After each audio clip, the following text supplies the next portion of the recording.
What is up, everybody? I hope you are doing well on this beautiful day that I know you are having. Now,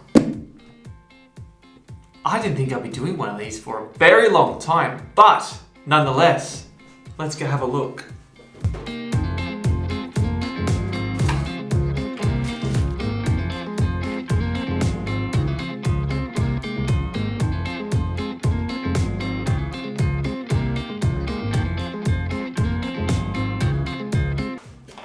So this is the Tamron 28-75 G2.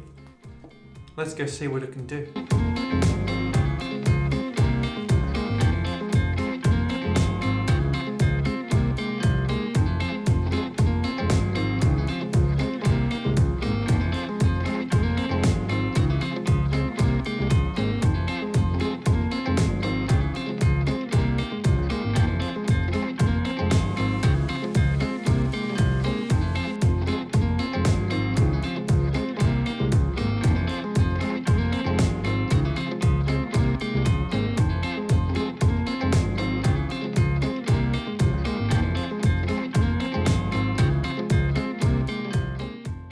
So, I hope you enjoyed that intro because it has been a very long day for me, but it has been a very worthwhile day. Now, I will say I bought this lens to pair with my upcoming A7IV, which I'm still waiting for that to actually arrive, but stay tuned because that's going to be so, I cannot wait for that. But nonetheless, this is not going to be a comparison between the Mark 1 and the Mark 2 lens because I didn't at the time need a fast aperture standard zoom lens. But that's going to change next year when I am off on a very special adventure, so stay tuned. Though, in saying that, we will talk about the upgrades. So this has got an upgraded focusing motor, the VXD motor, which is Tamron's most premium motor. I know I've said motor 4 times now, but it is, I can vouch for it, extremely fast. It's actually too fast for my current Mark 1 A7. It has got an updated design. The internals I have read are stronger, so that should help with the longevity of the zoom ring, which I know was an issue with some of the Mark 1 lenses. It has got a focus hold button somewhere here and a USB-C port. And this is just a me thing. It's made in Japan. Like, I finally got a Japanese lens, which might not mean much in this day and age, but to me it means something. I'm going, stepping up in the world. And lastly, look at this. It's flush. It's flush, which all the other Tamron lenses that I own, they go up. I'll show you. Wait there. See? Look at that. They just very much, all of them, the lens cap pokes up the top. Another thing to note is this has got 17 elements in 15 groups as opposed to the 15 elements in 12 groups, which brings this very close to the G Master, which is 18 elements in 13 groups, which probably explains why this has such good flare control and the MFT charts are, excuse the phrase, off the chart. Like, they are so, just look. I'll let you look. Wow. Now, for the next part of this initial first impressions video, we are going to jump into the computer and we're going to talk about just how beautiful I think the image rendering is with this new lens. Let's go. All right, welcome to the inside of my computer. Glad you can be here. Now, the reason I took this picture, albeit a bit boring, is just to show you the corner-to-corner sharpness that you can expect from this lens. I was pretty blown away how little sharpness fall off there was. Now, if you go right up in these corners, you can just see how tight and how in focus everything is. There is a tiny little bit of chromatic aberration, but it was a very high contrast scene, so you can kind of forgive the lens for that. Overall, just at 100% magnification, it is ridiculously sharp. Now, moving along, This is at the minimum focal distance of 0.18 meters on the long end. So this is 75mm. And another reason why I took this picture was not just to see how sharp the details on the leaves are, more so just the smoothness of the bokeh at the back and the lack, as you can see, of cat eyes happening, which is not an uncommon sight, to be fair. Now, moving along, this is another great example. We'll start with this one first, because this is at 28mm, just so you can see what you can expect to be able to fit in at 28mm.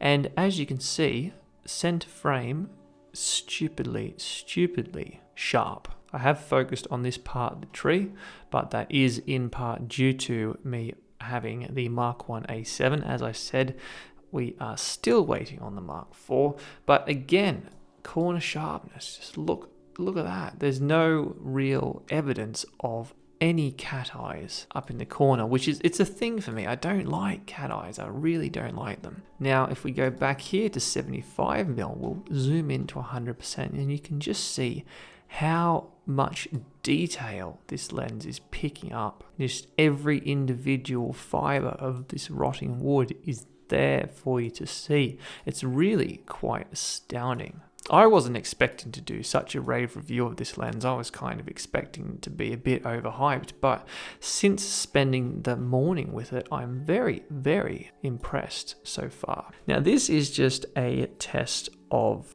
how well the lens handles a high contrast scene, and I shot this at f4, which is where I found the sharpness really started to pick up. So as you can see, the waterfall is ridiculously, it's almost a bit too real in my eyes, and we have some very nice blur action going on with the plants down the bottom and the tree. And if we zoom in, there is little to no imperfections in that blurred out branch. Now lastly, this is a shot of the tree which was growing out of the rock. Was actually quite incredible at 28mm, just so you can see the difference in a second. Now again, I think I shot this at f5.6. Everything is stupidly sharp, very, very clear. And then that's 75mm. Now, if you really need that extra 4mm, then I don't really know what to say to that, to be honest. It's only 4mm in my eyes, but depends on your circumstances. But with this lens, you will get an extra 5mm on the long end, which to me is a worthwhile thing. Now, lastly, this one is probably the best example of the bokeh balls and the smoothness of the blurred out background, if you will. So we go up into the top corner, and it is just so tidy. It's so clean. This lens could easily be a portrait lens. Actually, I think I might do a portrait session with it. I might call up one of my friends, because it's just so tidy. It's ridiculously tidy, especially at the price point that they're offering this lens for. And as you can see, the jar is in focus, and there's even, I'm not sure what that is. I'm assuming it's a piece of cardboard or a book of some sort, but again, it's just beautiful, sharp, tidy, clean images, and overall it's just very much a pleasing lens to work with. Lastly, this is last. I know I've said lastly a couple times, but this is the very last. I just wanted to show you just how clean minimum focus is on a very difficult subject to shoot. These water beads, water droplets are tack sharp. Tack sharp. It does, however, drop off here. I credit that to the fact that my camera just can't keep up these days with what I need it for, but the areas that are in focus are beautifully rendered, and just the color control, the overall final product that came out of this lens is just, in my opinion, just it's stunning. It's really a very, very beautiful final product. All right, we have come to the end of the video. I really hope that you enjoyed it and you got something out of it. I personally have been trying a hell of a lot to focus on this short form content because I feel, especially with the size of my channel at the minute, that short form is the way forward. But let me know.